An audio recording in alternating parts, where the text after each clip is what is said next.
Okay, everyone, welcome back.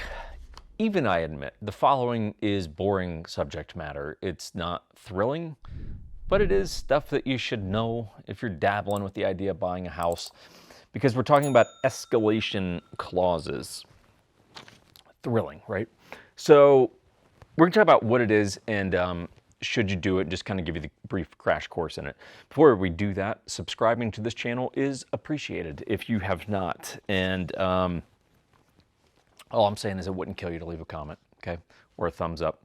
You just hit the little thumbs up thing, leave a comment. I don't give a shit what you say in the comments. You can make fun of me. I don't care.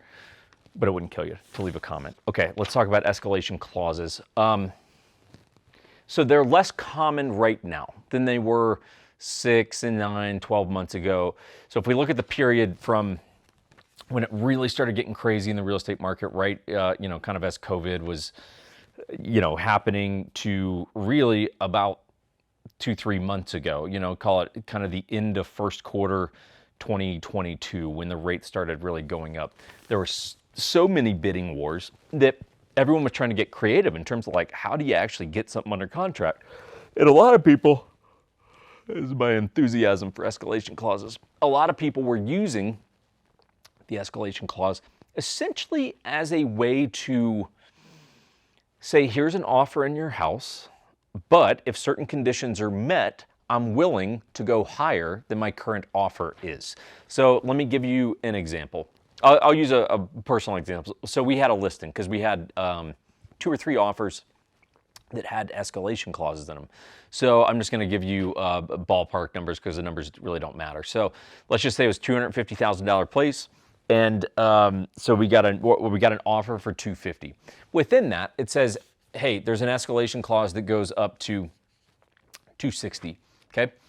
So the offer is for $250,000. But what that means is if you want to accept our offer, if you get multiple offers, right, but you want to accept ours and you got an offer that is, let's just say at $255,000, our offer will automatically, you can already assume that we are taking our offer now to $256,000. So you're basically pre-disclosing, we are willing to go, we're coming in at this number. We're willing to go to this number.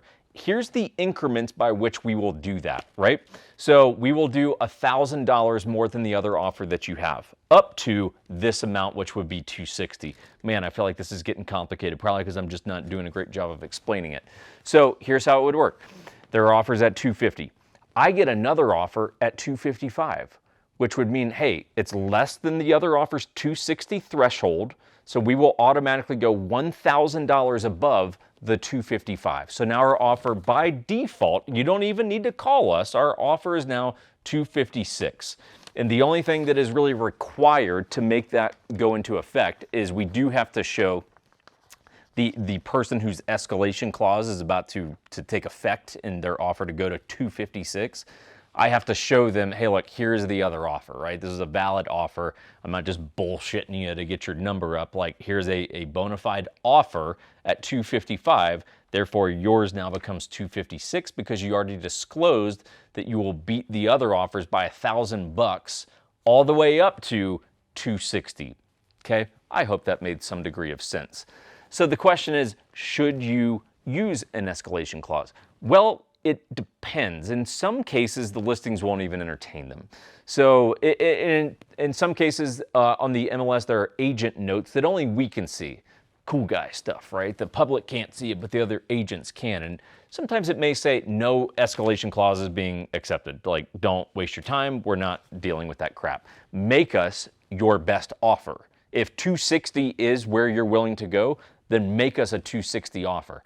Don't do the crap where you're like, here's $250,000 offer. We'll go to $260,000, but you got to show me other offers that beat our $250,000 in order to take us there, right?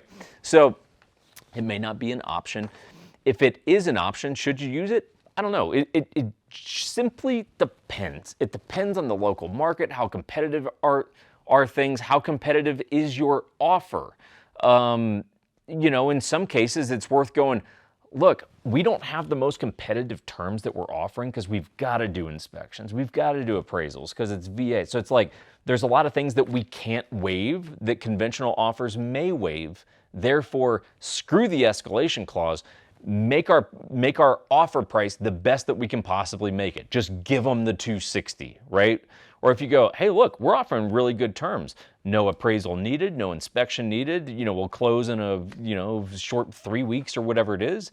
Like, cool, might have a little bit of bargaining power. So let's offer them lower than we're willing to spend. And if something else comes up, then we'll automatically increase our offer.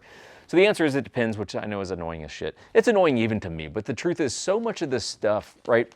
Everyone wants that easy answer on everything these days, and it's simply not that easy. Most of it has to be analyzed to go, well, what makes sense right here, right now, in this circumstance, right? So, I don't know. I don't think I got anything else. So, depends on your local market.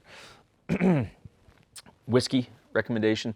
High West High Country, I think that we might have discussed the High Country on a previous episode. This is a limited release from High West, which is a local, it was actually Utah's first distillery since I think like Prohibition or something, or maybe ever, like I can't remember, but it was a very long time. And High West was our first distillery that opened like, I don't know, something like 10, 15 years ago. High Country is much more like a Scotch than it is a bourbon. So it's a single malt. So it's like an American, I mean, it says it on the thing. It's an American single malt. So think Scotch, but not as peaty, not as earthy as like a, whatever Scotch that you're probably into. So I do recommend it. You might have a hard time finding it outside of Utah, but if you do see it, highly recommend. I think it's like $80 a bottle. So it's not cheap, but I have found it quite enjoyable, and as have other people. I don't need this. So if you guys need real estate help, let us know. If you want to adopt this useless animal, let me know. Happy to send them your way. You pay shipping and handling, but I'll send them right to your doorstep. No signature required. Hope you guys are doing good, and we will see you soon.